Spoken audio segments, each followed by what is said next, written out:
Welcome, everybody, to the White Sox Did What podcast with me, your favorite host, Harry, and your favorite co host, JJ3, where we talk about all things White Sox related.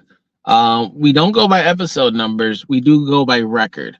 And right now, I guess you could say this is episode White Sox are 15 and 45 overall record with a really, really bad 11 game losing streak that we can get started on. JJ3. I'm sure you've been watching this losing streak that we're on. It's been bad. Unfortunately, yeah, it's been bad. It's definitely been bad. Anytime you lose double-digit games in a row, regardless of the sport, it's not going to be an enjoyable experience. They taking it in the wrong end right now. You feel me? It's not looking good right now for the White Sox. So, Oh no. um, They're taking it in the right end. No lube, straight raw. In fact, they put sand. They put sand on it just to make sure it hurts worse. It's bad. No, we didn't get baby oil. We got no type of any help as far as lubricant to stop us getting just attacked like this. We didn't get a garbage. They didn't use protection. We didn't even get a garbage bag. Like, you remember how, like, back in school, you used to use garbage bags? Not just me. All right, never mind. Off subject. Forget about that. But yeah, back to the loss. yes, Uh, yes, it's back to the it's, loss. it's bad. Yeah, First, the man. I Brewers mean, put it in us. Highest scores. Highest score we had was 5 runs. The day they scored 12. Then before that it was the Blue Jays. We couldn't score over two. And then it was the Orioles where we had our best scoring, but they always got two more runs than we did, especially that game where I believe it ended 8-6, where Vaughn got the interference call on our late surge to maybe get a win. Do you want to explain that, JJ3? What happened there? so yeah, I mean, Sox are mounting their comeback. Furious effort in the ninth inning, and then Andrew Vaughn, who's on second base, or the infield fly, got called for interference. Just a terrible call, honestly. I mean, there's no It real was the worst. way Worst I've around seen it, in a long time. no way to justify it. I mean, it's an infield fly. He's walking back to second base. The defender is behind him. He's not looking at him. He's not doing any unnatural movement or motion back to the bag. He's just literally walking back to the base as normally as possible. Defender goes around him and makes the catch. Like, it should have just been a continue on, keep playing. But instead, they call him for interference, they call him out, and the game is over. And so is the Facts. White Sox comeback in this situation. So it's just terrible. Just a terrible way to lose a ball game when you're scrapping and clawing and fighting back and you're trying to make it interesting at the end. So that's a tough way to go out. Absolutely. Not that that's an excuse, but coincidentally, it is like the first or second game to kind of start this losing streak. We haven't made up for it since, or I don't think we've scored as much since. I don't know what's going on. Why is the scoring all of a sudden disappeared? What is happening there? What are your Disappeared. I theories? mean, we haven't been able to score all season, so I can't say that it's disappeared. It comes in spurts.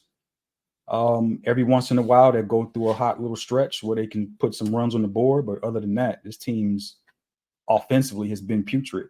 I mean, I've continued to say it on every show.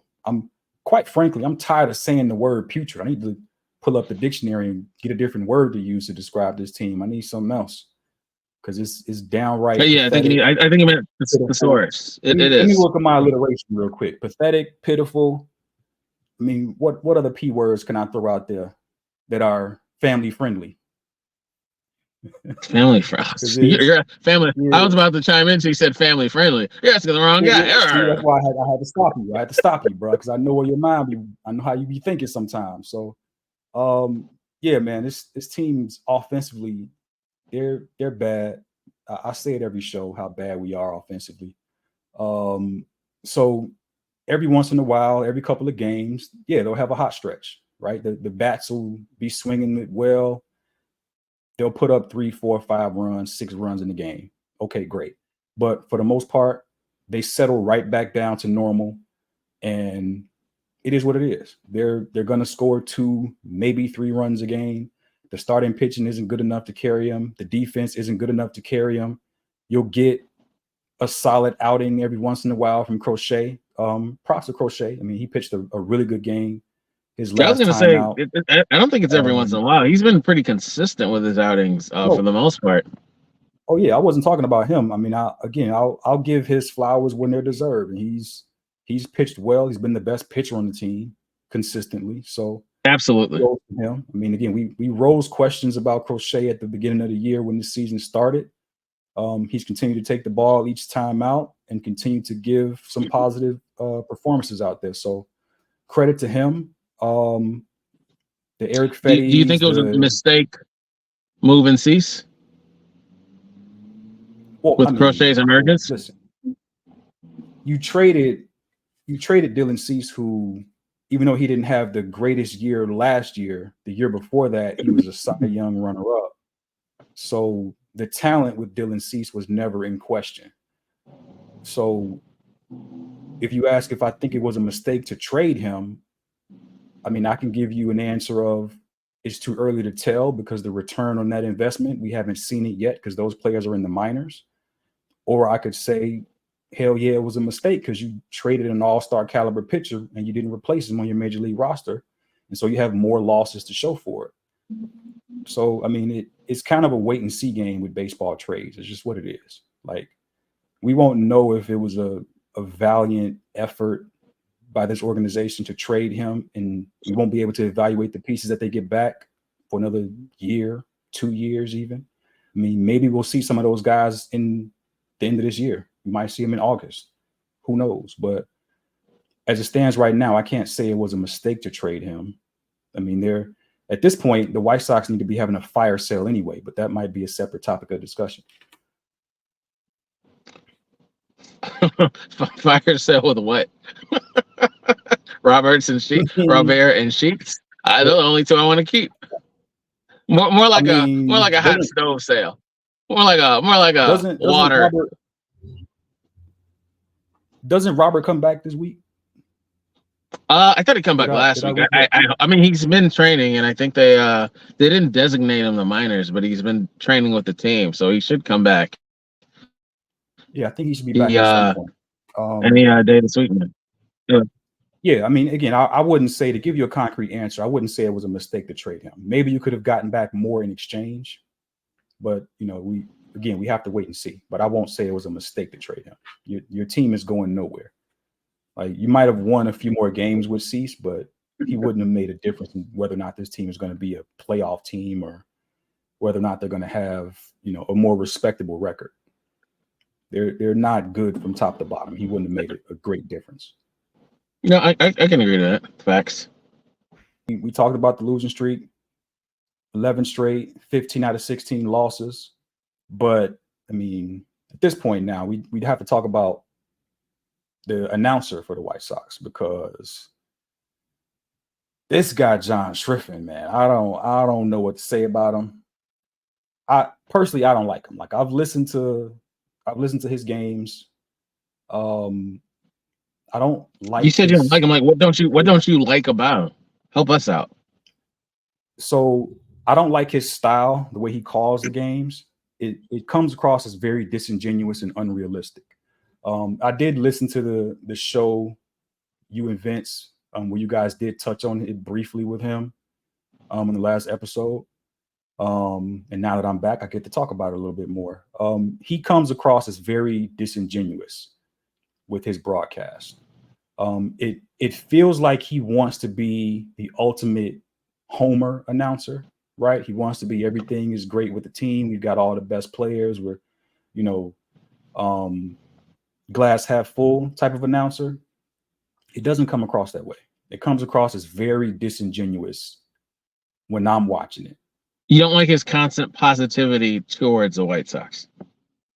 It's unrealistic, right? Like, so, and I mean, I'm pretty sure we got the clip of it where he's talking about just the last game that they played, the incident in Milwaukee against the Brewers with Tommy Pham. We can go ahead and run that now, and I can go in a little bit further on exactly more of my issues with it. It feels like this run the White Sox are on, we're catching teams at the wrong time. Well, there's that. There's a few other reasons, but that's certainly one of them. Bet. Put all the money against the White Sox. Oh, hey, oh shit. Oh, I'm back. My bad. My bad. No, I wasn't betting on games. No, what are you doing? But continue. You were saying? Listen. We're just gonna pretend that didn't happen. We're gonna edit that part out. Right. Yeah, no worries, no harm, no foul. We good. But I echo Steve Stone's sentiments in that clip, right? John Schriffen says that it feels like the White Sox are catching everybody at the perfect time for them and the absolute worst time for the White Sox. And Steve Stone's response is damn near, you're an idiot. This team isn't good. He doesn't say that, but his sentiments come across as that. Like, you sound like a fool right now. I have to sit next to you on this microphone. Shiffin is right. We catching them at 7. We catching them at 8. We catch them at 6:15. Maybe we need to catch them at 9 a.m. when they're waking up. Yeah. You might be right. It might just be a time thing. We catch them at the wrong time. Catch them earlier. We got to catch when them we hungry in the morning. We got to catch them at 7 a.m. That's when we can play our games. We got it. We got an intermittent fast. Between 9 p.m. and 3 p.m. We catch them at the wrong time. Shiffin might be right. Just put it out there. We got to play all White Sox opponents across the pond. Let's just do it like the NFL does and play games in Europe. We need to just play all of our games in Europe and see if that'll help, because no, we got to go to Japan. Y'all think the seats are empty now? They're like, yo, this isn't cricket. We got to go straight to Japan. Again, it comes across as disingenuous, though, right? Like, it comes across as you're trying to be positive, you're trying to be upbeat, but it doesn't come across as a genuine emotion that you're trying to convey to me as the audience. So when I'm watching, I don't get what you're trying to put across, right? Like, you're trying to piss on my head and tell me that it's rain and sunshine, and it's not that. You're not catching all these teams at the wrong time. Like, that's not what's happening here. Like, you're a bad team, you're a bad organization from top to bottom, and the players and product that you're putting out on the field isn't good enough to compete at the major league level night in and night out. Now, I understand as the announcer, you're not going to say that on air, and you're certainly not going to say that every single game, but he has to do a better job of finding the middle ground between reality and the fantasy land that he's living in trying to call these games. I get it. It's his first time doing this job at this level. I understand, but you got to find a better balance. And also, again, there are times that he comes across as just being uninformed. And I don't necessarily only mean that to be uninformed with the sport of baseball itself, but uninformed with the dynamic of the White Sox within the city of Chicago and how they relate to other teams, not only in this city, we'll get to that later as well, but other teams within this very same division that we play in. So there's a lot missing. He's got a lot of holes in his game, basically. And it makes me wish Jason Benetti was still doing his job, because Jason Benetti was always informed. Anytime he needed to criticize the organization, he did it.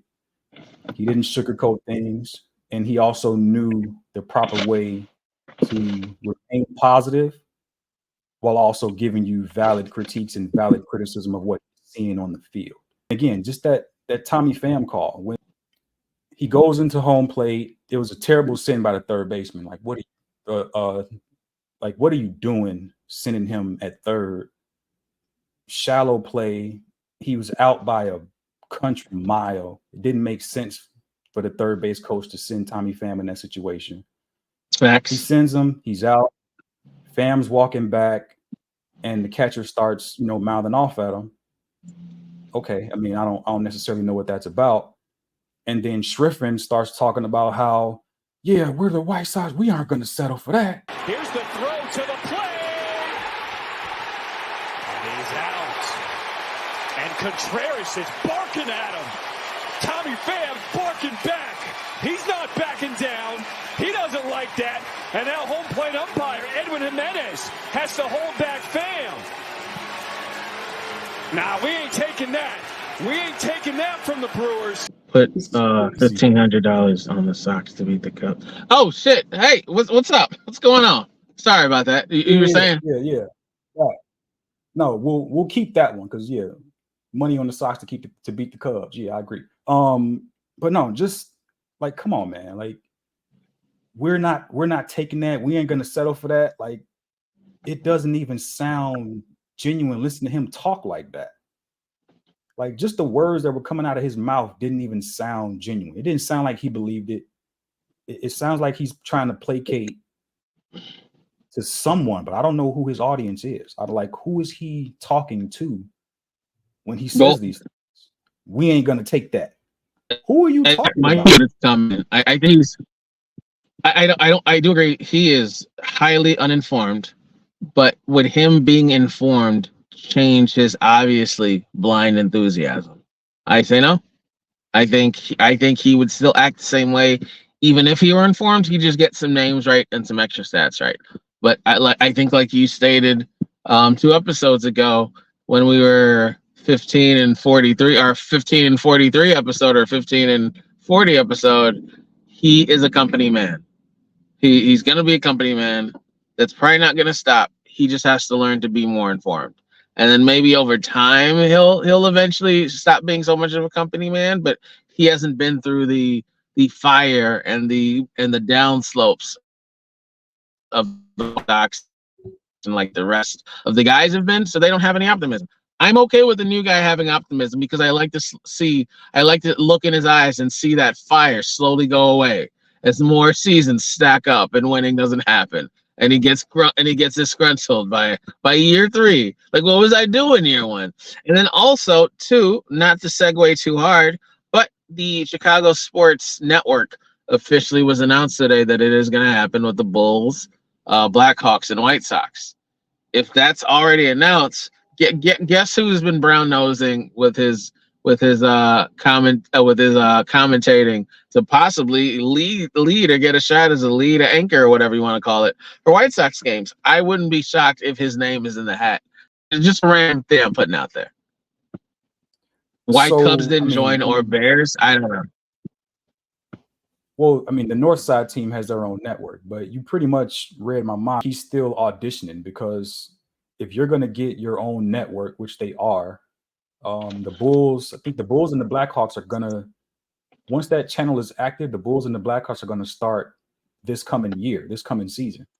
So as early as 2024, the Bulls and the Blackhawks are moving over to that channel as early as this season. And then the White Sox should be moving over to that channel next season, if I'm correct. So is he announcing for his job right now currently? Is this his audition? That's why he's going extra and above and beyond, like you keep saying, because he's trying to make sure he gets that gig on the new channel? Maybe. I think he needs to do a better job of finding the middle ground between being realistic, being a homer. Hawk Harrelson got accused all the time of being a homer for the White Sox and just kind of having a lot of wild takes. But you always could tell when Hawk was disappointed about something on the field. You could always tell when his emotions were genuine through his telecast. You were never confused or never sitting back saying this guy doesn't know what he's talking about. He doesn't understand the dynamics of the team or dynamics within the city of Chicago. Yeah, but did he do that first year? Where it's so unfair to compare a guy who's been around for 30, 40 years compared to a first-year guy, though. Yeah, that's valid. That's a fair point. I see you caping up for dude, and I get that. That's fair. And like you said, Hawk was around for a long, long, long time, right? This is this guy's very first job, Schriffen's very first job here, in his first year here. So there is a lot of growing and a lot of development to do on his part, but he's got to work at it. Obviously, he's got to continue to work at it and continue to get better. Right now, it doesn't come across as good. Like if you catch him in a one-off situation, right? If you've never listened to him before and you listen to some of his broadcasts, you probably say, yeah, that's fine. It's not a big deal, right?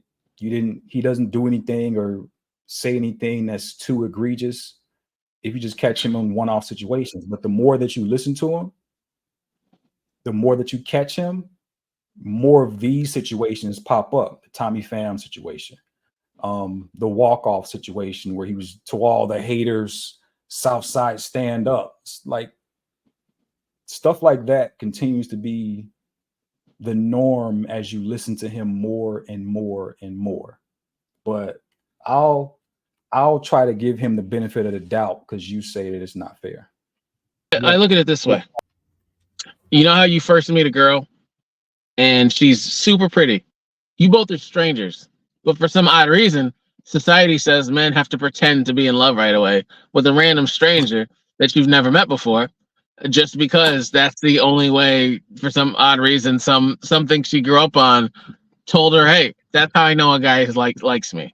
If a random stranger I've never met before lies to say, "Oh my God, I love you, marry me right away," or whatever it is we have to fake together. You know how it is. That's all I've done in my life.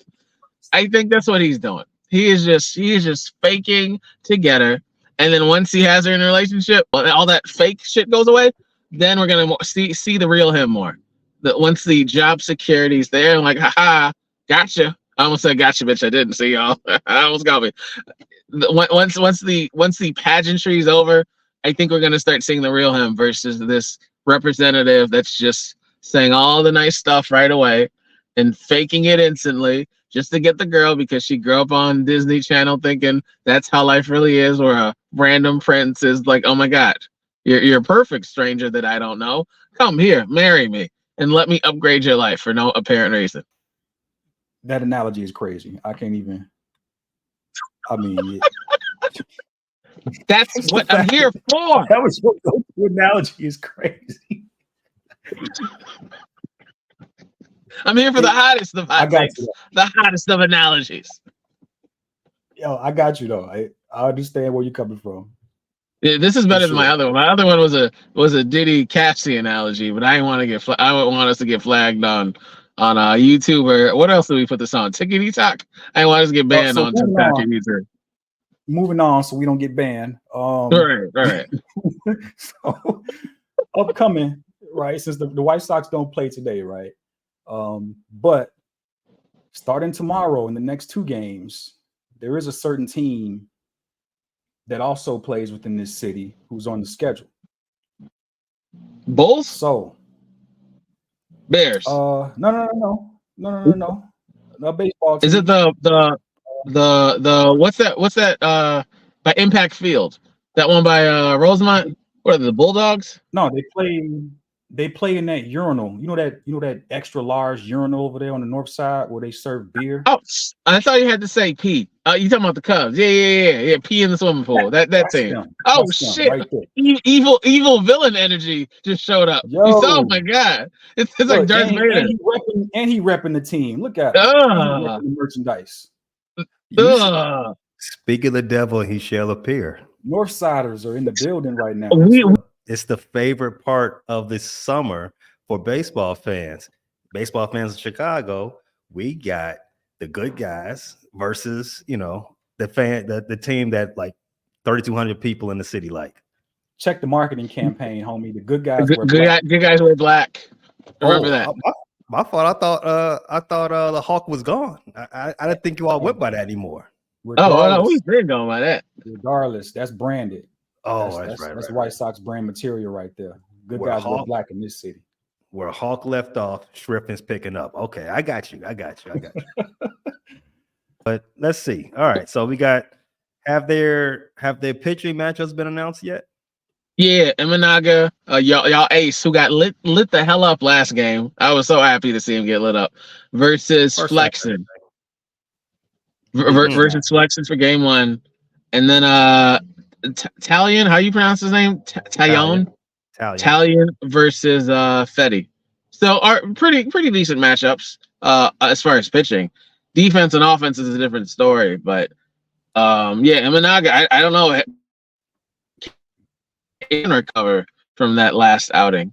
Well, you're about to find out. Yeah, I believe he can. I mean, he's not your typical rookie. He's a vet in his first year in the major league, so he knows how to bounce back. I'm feeling like a good 7 2/3, 3 hits surrendered, no runs for kind of day from Imanaga. Okay. 7 2/3. Okay. Not mad at that. I appreciate those 3 hits. I appreciate those 3 hits. Because we're gonna need them. We're gonna need all of those hits. Those hits are gonna be at a premium. Facts. Yes, they will. It's the second game that worries me. See, the Cubs have been just as bad as the Sox in May. They both have the same. Nobody talks about that for some reason. It was going to get talked about here regardless. It's irrelevant information. I'm just pointing it out because I can set up this thing I won't talk about.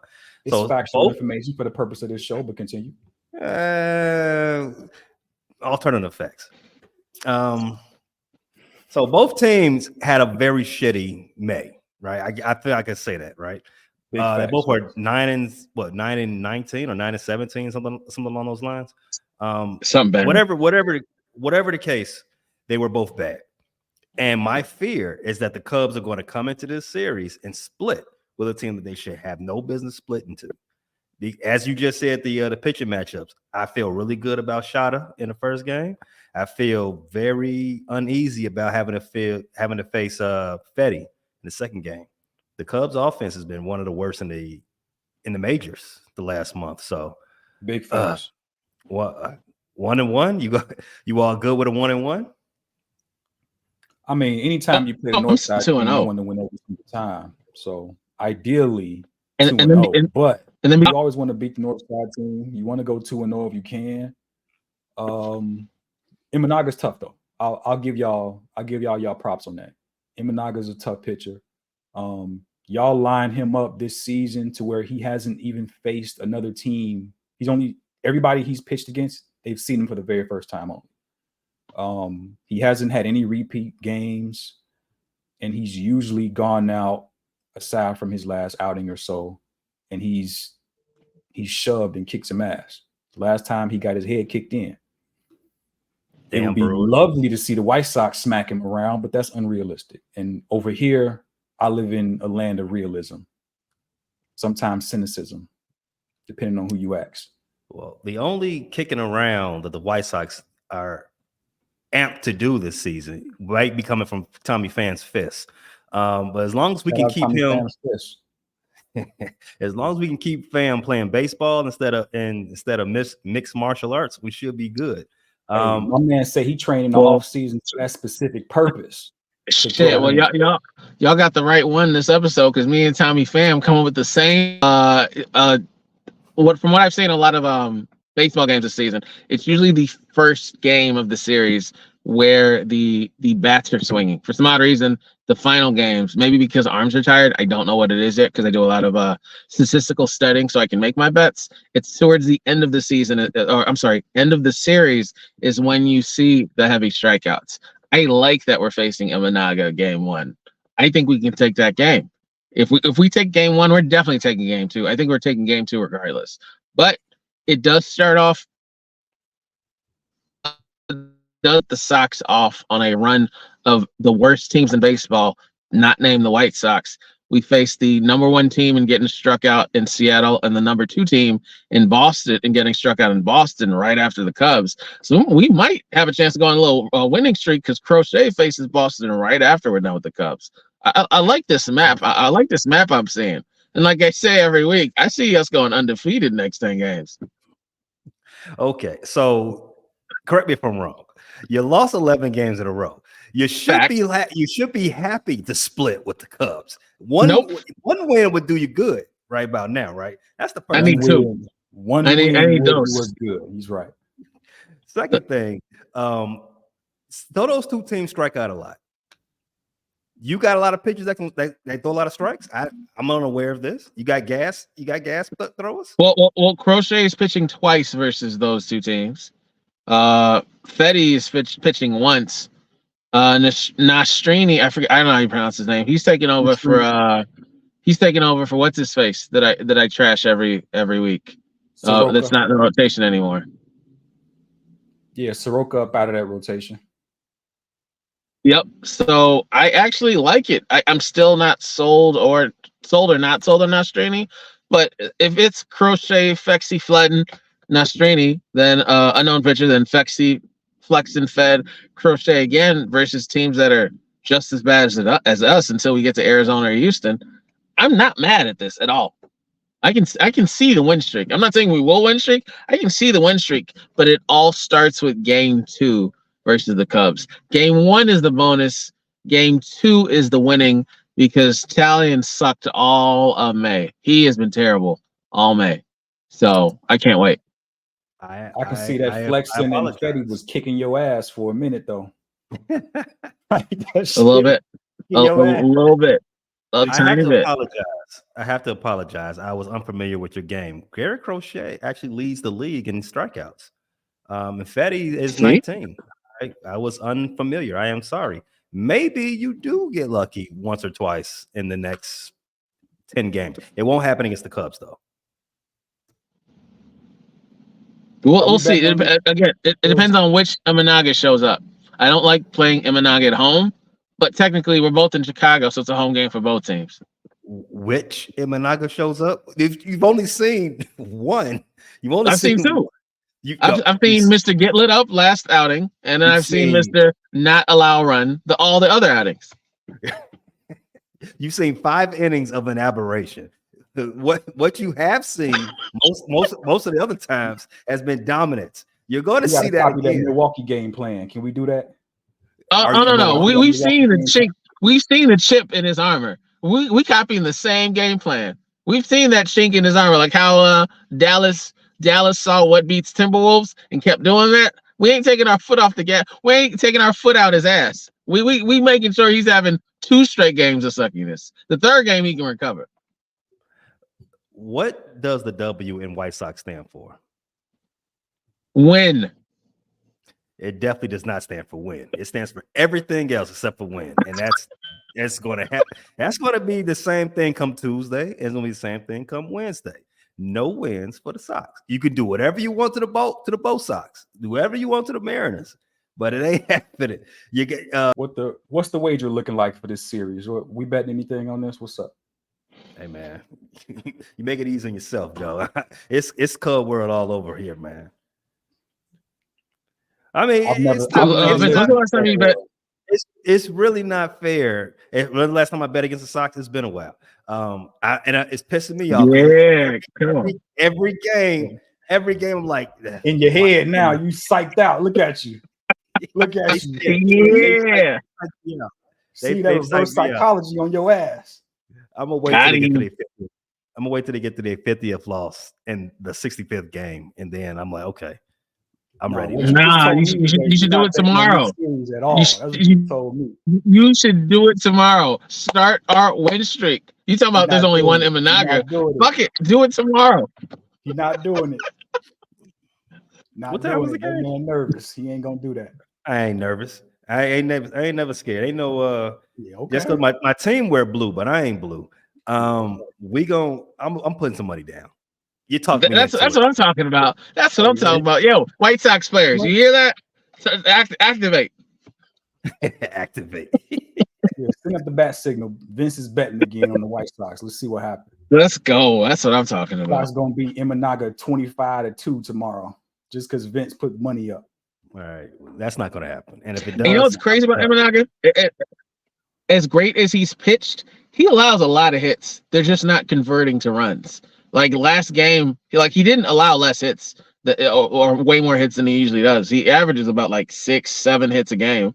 And last game, I think he got same 7 hits he usually allows. They just happen to all score, where it's usually he allows the hits and he still gets the Ks, and they're off speed pitches or off speed changeups where they just hit bad fouls or hit low grounders that are easy just to ground out. So it's interesting, his record and his skill set, but he still gives up all those hits and still gets the dub. You said who?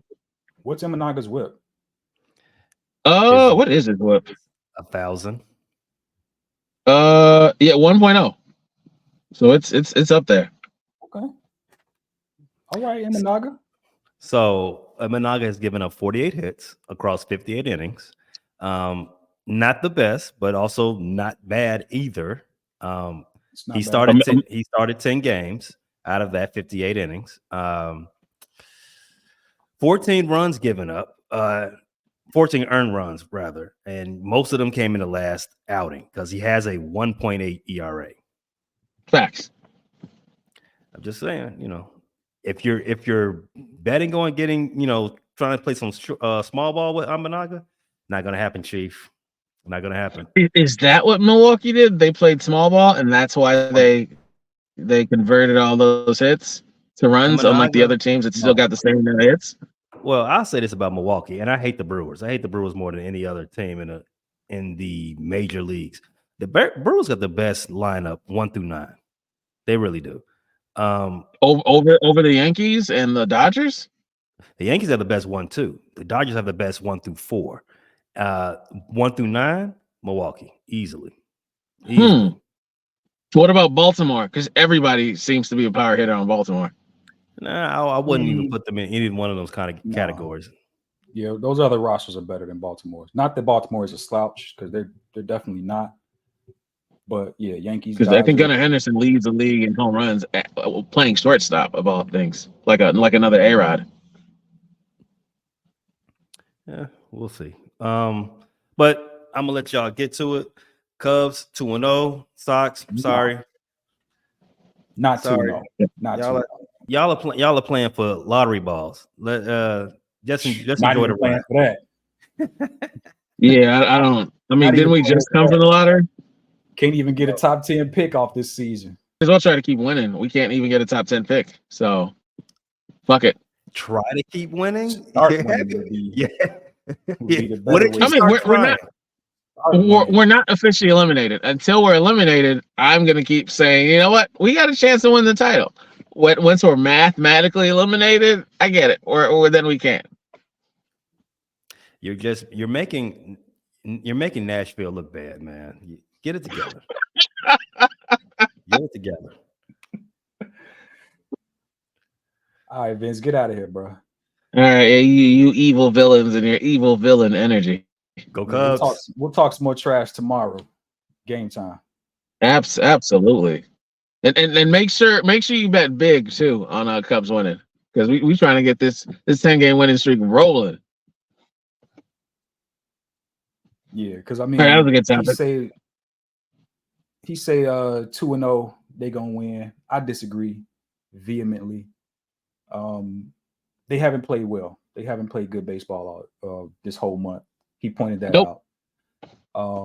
This will be a good springboard for one of these two teams. Now, I'm not saying the White Sox are going to rattle off 10 straight like you are. I'm not going full Homer fan, meathead, whatever you want to call it. But you need a win, right? 11 losses in a row, 15 losses out of 16 games. A win here is premium, paramount. Working on my alliteration again, you feel me? And again, that's for both teams, right? Because that team up north, they haven't played their best baseball here in quite some time either. So one of these two teams is going to use these next two games as a springboard for their upcoming schedule. You already touched on it, right? We got 4 games against the Boston Red Sox. We got 4 games after that against who was it again? Mariners. Yeah, Seattle Mariners. Hey, can you put together a good stretch of baseball here? Can you get some confidence against the North Side team? Can you take a good step forward here in the month of June and start playing better baseball? Right? Can we go in the next 10 games and win half of them? Right? Can we go 500 in the next 10? Is that feasible? I agree. I'm still. Question. No, agree. I agree. Can we? I figured you're giving the answers to the questions before you ask them. I'm still at 10-0. I think we can take all the games, not just the series.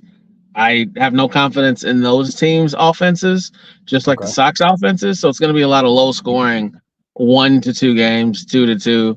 I wouldn't be shocked if it's first to three scores wins versus Boston. Now versus Cubs, Scrubs. I don't know, but I do know that their pitching has been exposed recently. So if we can keep taking advantage of that, even though we can't hit, who knows?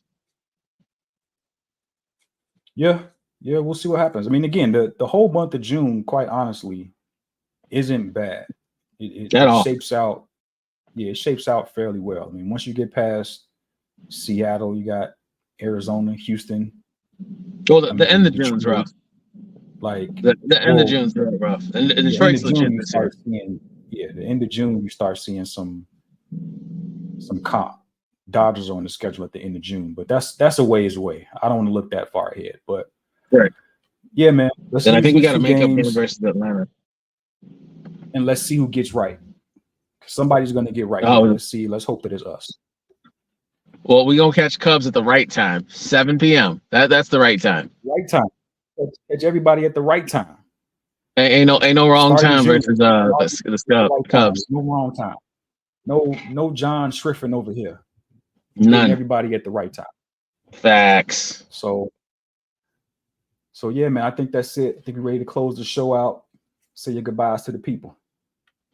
All right, everybody. Thanks for tuning in, watching me tell sort of slightly dirty innuendo jokes. And JJ3 and I talk about I almost say basketball. Talk about White Sox baseball and how we're gonna destroy the Cubs. It's your favorite host, JJ3, and his partner in crime. And we hope to see you guys next week. Adios. Peace out. Love you guys. Bye. Peace out.